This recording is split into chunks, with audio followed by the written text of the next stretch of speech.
ప్రేక్షకులకి నమస్కారం. గోపురానికి స్వాగతం.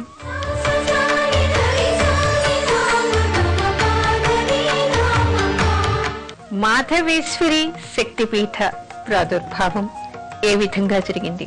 మనకి మాధవేశ్వరి శక్తిపీఠం ప్రయాగలో కనిపిస్తోంది. ప్రయాగ అంటే మనకి కాశీ క్షేత్రానికి అత్యంత దగ్గరలో అలహాబాదులో మనకి ఉంది.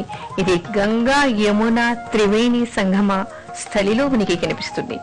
అయితే ఏ శక్తిపీఠమైనా ఏ విధంగా వెలుస్తుందని మనం చెప్పుకుంటూ ఉన్నామో, సతీదేవి పార్థివ శరీరం నుంచి ఖండఖండాలుగా పడినటువంటి ఒక్కో భాగం భారతదేశంలోని ఒక్కో ప్రదేశంలో పడటం వల్ల అక్కడ ఒక్కో శక్తిపీఠంగా ఉద్భవించింది అనేటువంటి విషయాన్ని మనం చెప్పుకుంటూ ఉన్నాం.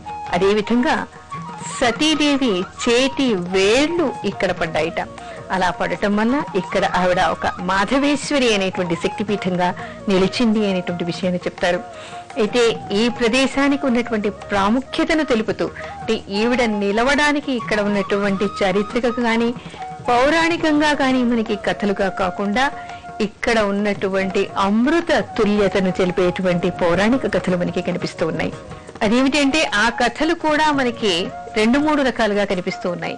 ఒకటేమిటంటే అమృత మథనం జరిగిన తర్వాత, అంటే అమృత భాండం వచ్చిన తర్వాత పాల సముద్రంలో ఎప్పుడైతే దేవదానవులు క్షీరసాగర మథనం చేశారో అక్కడ అమృత భాండం దొరికింది అనేటువంటి విషయం మనకందరికీ తెలిసిందే.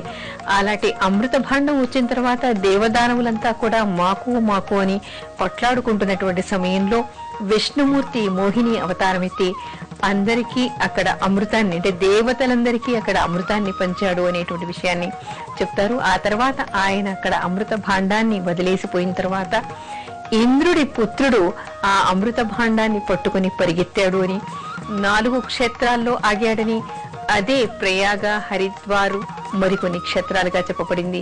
అలాంటి చోట్ల అమృత బిందువులు పడ్డాయి కాబట్టి అది అమృత తీర్థంగా చెప్తూ ఉన్నారు.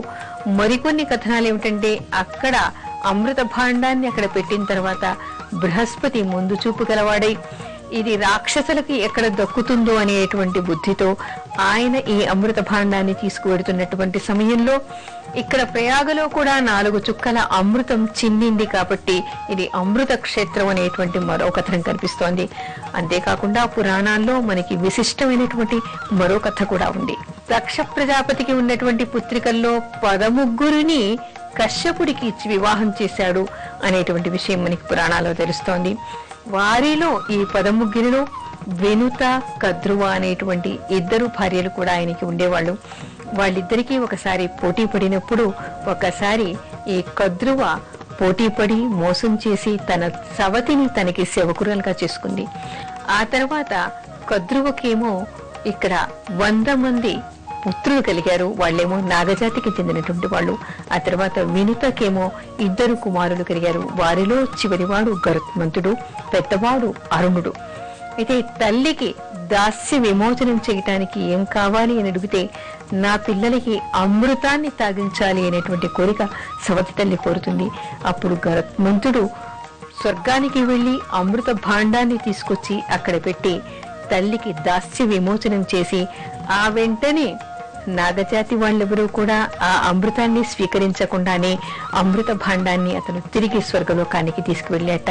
అలా వెళ్ళినప్పుడు ఆయన 4 ప్రదేశాల్లో ఆగాడు అని, అది ఒకటి హరిద్వార్లో, మరొకటి ఉజ్జయినిలో, మరొకటేమో ఇక్కడ ప్రయాగలో, మరో చోట కూడా ఆగి ఇలా 4 చోట్ల ఆగటం వల్ల అవన్నీ కూడా అమృత తీర్థాలుగా మారాయి అనేటువంటి విషయాన్ని మనకి పురాణాల్లో కనిపిస్తుంది. కాబట్టి ఈ క్షేత్రానికి అత్యంత విశిష్టత ఉంది అని చెప్తారు.